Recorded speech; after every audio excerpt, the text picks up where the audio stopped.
Lisa in ATL, Sarah in Des Moines, two places that are close to places that I've lived. I'm from Kansas and I went to school and lived for 20 years in the ATL. Great.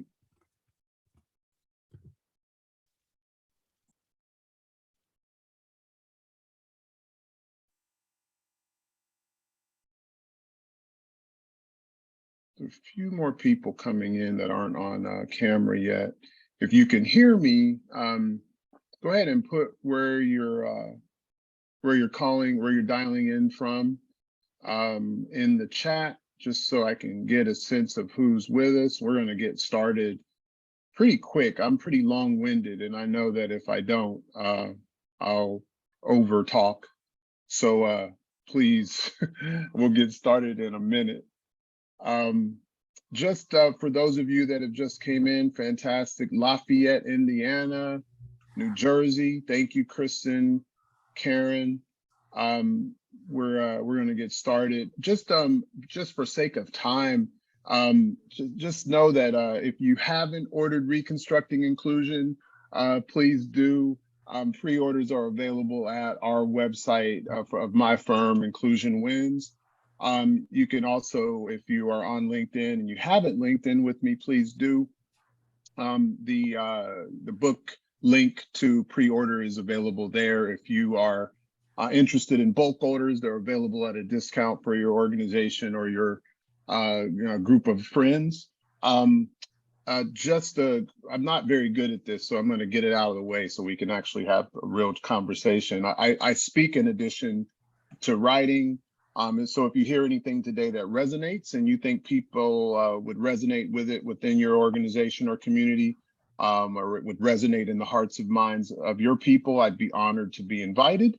I guarantee we'd have fun and that we'd have some meaningful reflection and learn some things about ourselves or organizations in this space we call diversity, equity, and inclusion. So I hope to see you all in the future, either on LinkedIn or if you're so inclined, in person. So Kendall is getting us ready. And I think, Kendall, we're already recording, so I'm going to jump in. And if people come later, we'll invite them in. So again, welcome. My name is Amri Johnson. I'm going to share a little bit about myself. But I'm mostly going to talk about reconstructing inclusion. So briefly about me, I was born in Topeka, Kansas. My father was a mortician. My mother is a retired speech pathologist and school administrator. She has a PhD in early childhood education. So I was relatively privileged growing up in my Kansas Republican household, what we might consider at the time my mother became a Republican, she was still what one might consider a Lincoln Republican, like many Black people were into the late 30s and 40s. And so I was there and through high school. Then I moved to Atlanta. I went to Morehouse College, majored in English and biology. After I left college, I taught public school in Atlanta. That's another story that I would love to talk to you about, but it was told me that I was really ready to go to graduate school. It was the hardest job I've ever had. I went to graduate school at Emory, Rollins School of Public Health. I got a degree in epidemiology. I started my public health career. I was such a bad manager that I got obsessed with everything related to organizational development and leadership. The result was I was doing some of that work kind of self-taught on the side. I eventually left and started a company. I left public health and started a company. And that company was primarily with job boards. And one of them was called Diversity HealthWorks, where I got in the space of the DEI, diversity and inclusion space at the time. So I spent 4 years with a firm called Cook Ross. And then where my mentor, Howard Ross, is still a dear friend. He's actually going to be speaking with me in DC at a book event in October in DC on the 29th of October, if any of you are based there. So I was at 4 years at Cook Ross. I spent 9 years at Novartis. And then I left Novartis in 2019 and I moved to Basel, Switzerland. So today I'm not in Basel, Switzerland. I'm in London. So a little different setup for me on my laptop in a hotel room. So that's what you see behind me. But I spent the past 3.5 years, more or less in Basel. I have a 3-year-old. The main reason why I moved. I have twin stepkids. They're 14. And my wife, who's born and raised in Switzerland, but happens to be Spanish. We have 4 languages spoken in our home. I speak the American one. And when I was in Basel, I started Inclusion Wins. And I started Inclusion Wins with 2 questions that I'm going to share with you that are kind of at the center of reconstructing inclusion. So I'm going to jump in and talk a little bit about the who, the why, and the what of reconstructing inclusion, who I wrote it for, why I wrote it, and then a little bit about what it's about, and then I'll open it up to questions. If you do ask a question or you have questions that come up while I'm speaking, just drop them in the chat. I'll check the chat as I move through the presentation so we can make sure that we catch everything. So who is this for? The answer is everyone impacted by DEI is the audience that I was shooting for. Now, people can say, oh, your book can't be for everyone, but because of the framing that I put on this, it definitely is for everyone. And when I say for everyone, I mean really that. And that's DEI practitioners, enthusiasts, those who are passionate. It's also for the naysayers.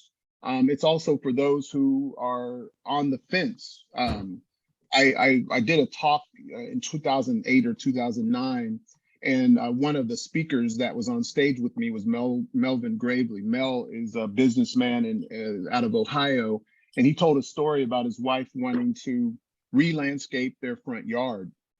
And so he said, honey, I'm okay with that.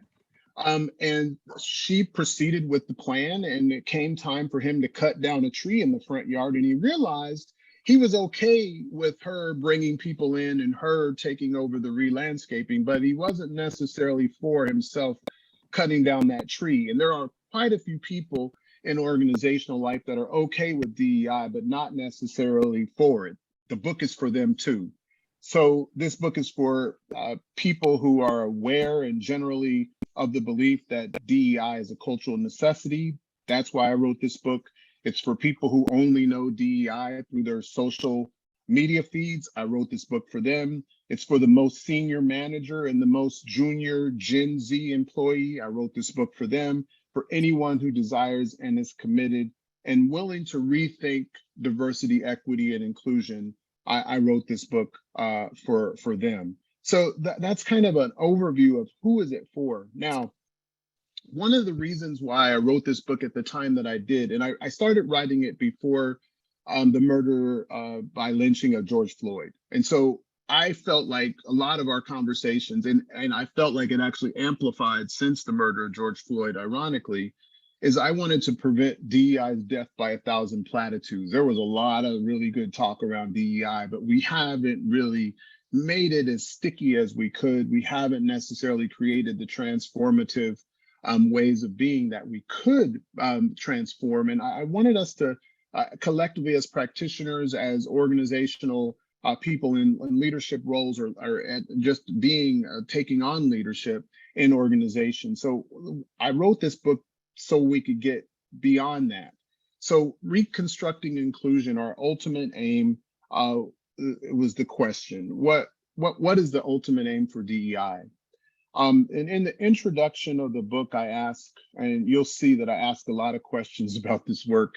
I do so because it occurs to me that we spend a great deal of time on answers. We talk about unconscious bias. We talk about, systemic racism. We talk about dynamics of who's missing at the table. We talk about inequities and dehumanization, and all those things are important for us to talk about. So we have lots of answers in what to do, but we haven't necessarily asked the questions that we need to ask. And so at the center of the book, there are 2 questions. If diversity, equity, and inclusion were deconstructed, and I'll talk about that in a second, and then we reconstructed it again, how can we make it accessible, actionable, and sustainable? So that's 1. 2 is how can organizations make inclusion normative? So back to the ultimate aim. what do we do next? What do we do next if representation increases? If we focus on retention and the numbers stay the same, if the numbers go up, if our organizational climate and engagement survey said we are, quote, close quote, an inclusive organization now via measures often benchmarked against other similar companies, what do we do next? So as I was asking those questions, I kept coming back to how do we make this accessible, actionable, and sustainable? And that's been at the center of my work with Inclusion Wins, and it's the central question for the inquiry in the book. So what's Reconstructing Inclusion all about? So it starts with deconstruction. If you're familiar with deconstruction theoretically, you'll know that the theoretical underpinning came from French philosopher Jacques Derrida. He coined the term deconstruction. Some of us probably use that notion a lot in deconstructing systems. Derrida argues that in Western culture, people tend to think and express their thoughts in terms of binary oppositions. Now, for us in DEI, we've really been trying to mitigate this notion of the binary, but oftentimes we've recreated binaries and contentious ones at that. So we're trying to transform those. So in the binaries that Derrida talked about, he talked about white and black, masculine and feminine, cause and effect, conscious and unconscious, presence and absence, speech and writing. He believed that these oppositions were socially constructed hierarchies with one term that a predominant culture views as positive, and in another case, that's considered negative or subordinate. So how do we move from these dichotomies, these binaries that actually have us in a mindset that doesn't necessarily consider the complexity of the dynamics that we're facing in life, and particularly in organizational life, and even in our everyday lives? It's never so clear that we have an answer that's a 0 or a 1, but we've oftentimes reduced a lot of things that we do down to a 0 or a 1. Now, this notion of deconstruction, it doesn't mean annihilation. And to the contrary, it's actually an expansion beyond the structures that we've often reduced certain terms and practices to. We've made a lot of things effective versus ineffective, versus what can be helpful at a particular time and in a particular context for a particular organization for what they're facing. And so we've, as a result, we've in some cases rendered certain approaches as no longer viable in place of a preferred approach. That might be because somebody, as a popular individual, brings that forward, or there's a potential ideological group that brings it forward. So have we considered all these things as effectively as we can? Now, the problem with us making things binary, which you can imagine, as I imagine quite a few of you are in this space, this is a kind of a reductionism, and it takes away from the complexity that I was mentioning. And so to think that any single approach or mindset that holds potential benefit for one organization or firm holds equal benefit for all, it's incomplete at best. And so I recently heard a new term. It might be maybe not new to you, but I heard a term called diaphobic. Diaphobic it basically means afraid of dialogue. And what being afraid of dialogue does is it guides us into these incomplete assumptions that are often a result of a lack of dialogue. We don't make sense with each other. We don't do the sense making, and it doesn't allow us to better frame context of our relationships at any point in time. And inclusion, nature, is a relational construct. So rather than stay in that space of a dichotomy or a binary, I think we need to intentionally hold up the mirror to who we are as practitioners and what we're doing, not to find fault, but to be extremely honest with ourselves. Thus, the notion of deconstruction is something that we all must do more of. We must pull apart the field and question its parts, its context, its meanings, so that we can engage in a dialogue that prepares us to respond to the inevitably greater uncertainty, ambiguity, and complexity that continues to emerge in our organization. So some of our ideas about DEI may no longer serve us. We have to come to grips about that. Others might need reframing and amplification with new meaning and actions towards sustainability. If you haven't muted yourself, just FYI, if you could, that would be fantastic. Now, my belief is that as practitioners and advocates of DEI, if we don't purposely and purposefully deconstruct where we are now and where we're going, we risk being that deconstruction being done by people whose opinions about DEI are not as positive. They might even be contrary to those of us who champion it. And in some ways, that's already happening, where people are attacking the notion of DEI because we haven't had the dialogue, we haven't created and understood and made sense and created context with one another. So we have to continuously seek out mirrors and be mirrors for one another and deconstruct DEI in ways that can bring us to new conclusions and ways of being. I'm gonna make sure, it seems like somebody's not muted. I'm gonna mute them. So anybody else not muted? Okay. So it's easy to be a critic. And so I don't want to stop in that notion of criticism. So the focus of the book is inclusion, which is not the opposite of its anonym, exclusion in this context. Rather, it's framing inclusion as a set of tools, skills, and behaviors that create the conditions for all organizational stakeholders to thrive. And so once you deconstruct, we have to systematically reconstruct. And that means an intentional co-creation of approaches at the behavioral, systemic, and structural levels that create the conditions for everyone to thrive and for organizations to be generative. Now, the outcomes or aspirations of inclusion systems are principles and organizationally established requirements, and they're combined with what I call relational practices, and these all serve as vehicles to create generative organizations where everyone can thrive. Generative organizations are basically organizations that create more value than just value for themselves. They create value for all of their employees. They create value for their communities in which they do business. They create value for their customers. If you're in a particular industry that serves patients like healthcare, which I'm most familiar with, for example, you're doing this for your patients. So you're creating greater value. And thriving has a lot of measures to it, but it's mostly are we able to feel like well and able to do our best work and contribute to the organizational mission. So quickly, before I move on, the notion of accessible, actionable, and sustainable. I've said already, accessible means for everyone. Actionable means that this work is unambiguously prioritized. You know, some people ask me about this notion of unambiguous prioritization, and the answer is, you know when something is unambiguously prioritized, and you know when it's not.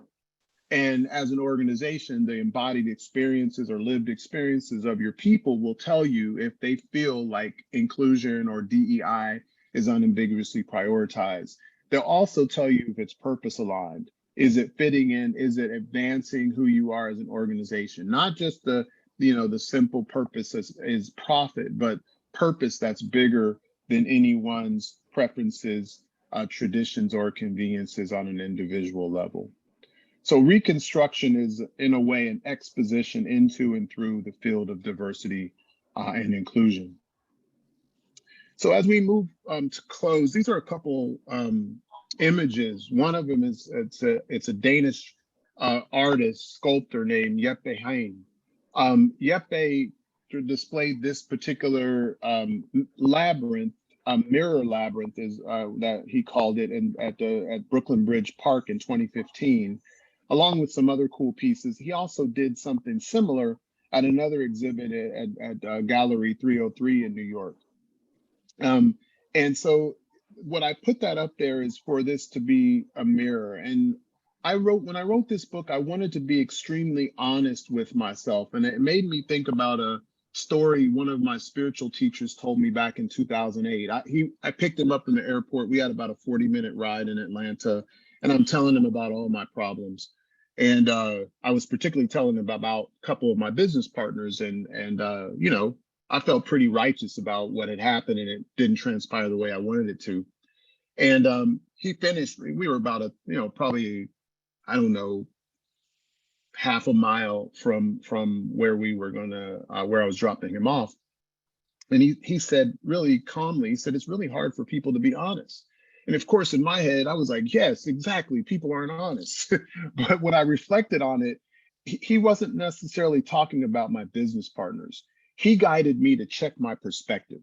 And so at a minimum, he got me to consider that my perspective wasn't the only one, and that I needed to hold up the mirror to myself and then consider the perspective of my business partners.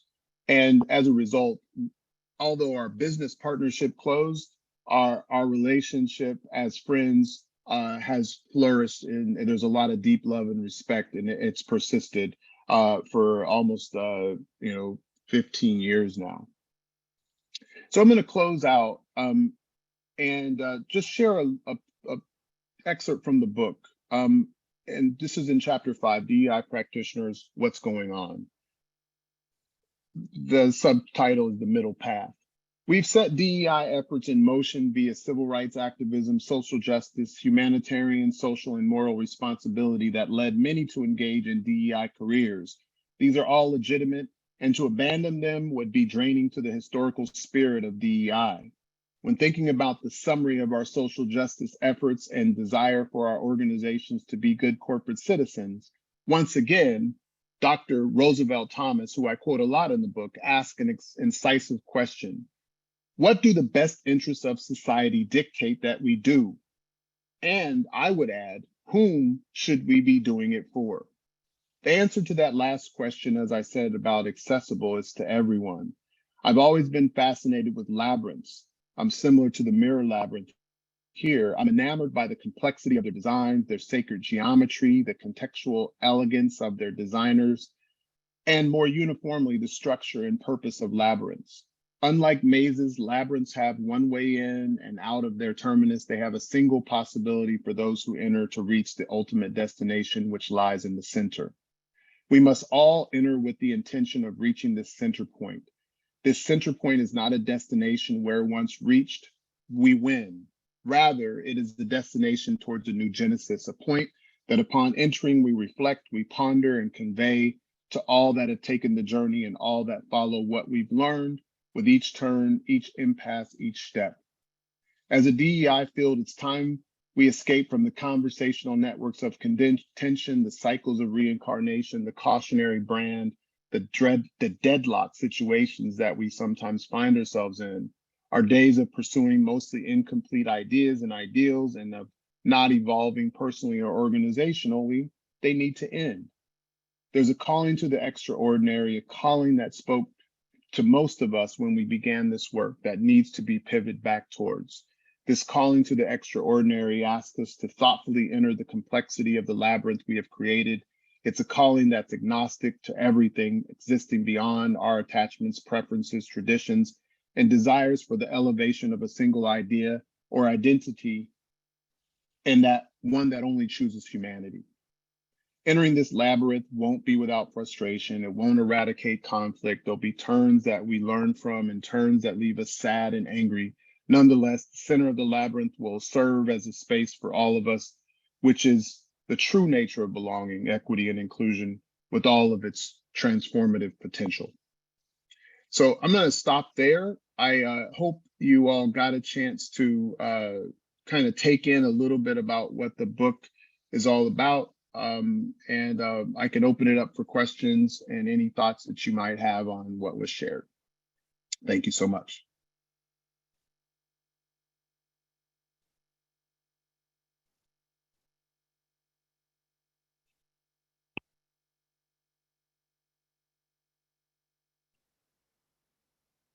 Any thoughts, questions, anything come to mind as I was talking?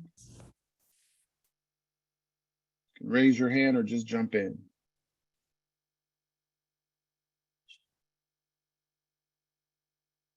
Was it too deep, too shallow?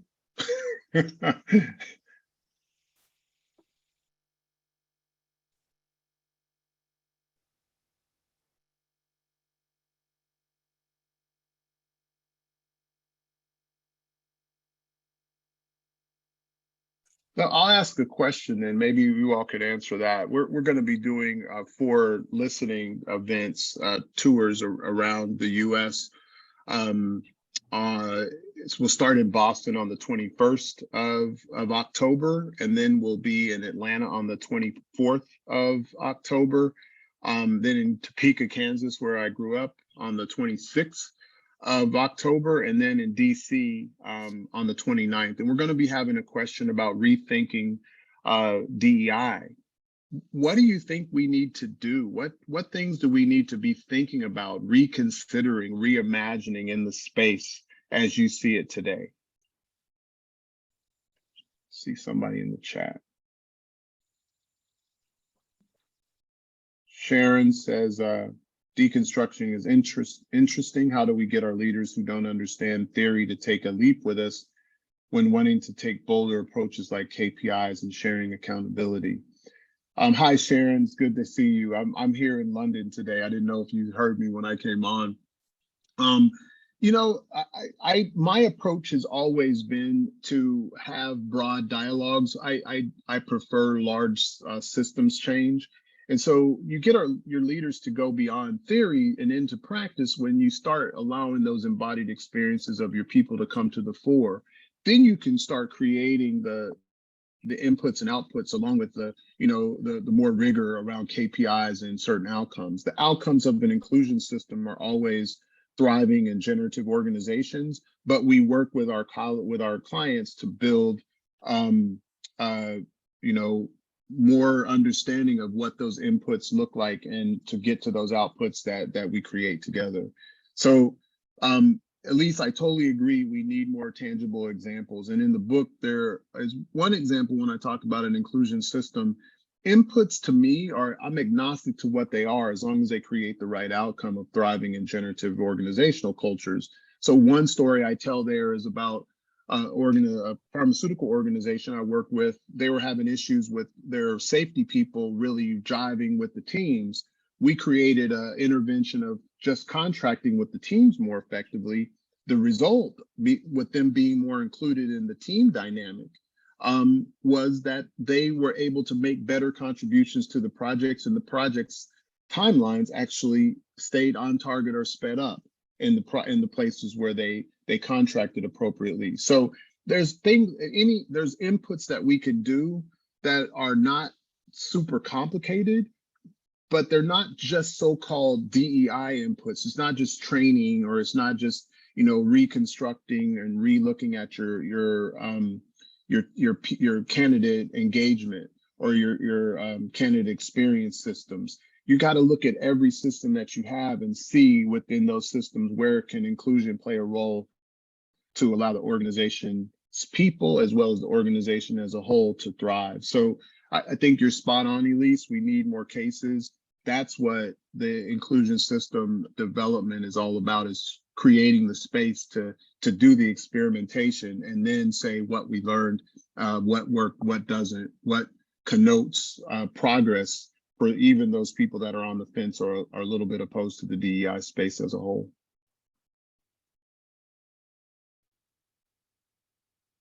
Thanks for the insight, Sharon and Elise. Anybody else?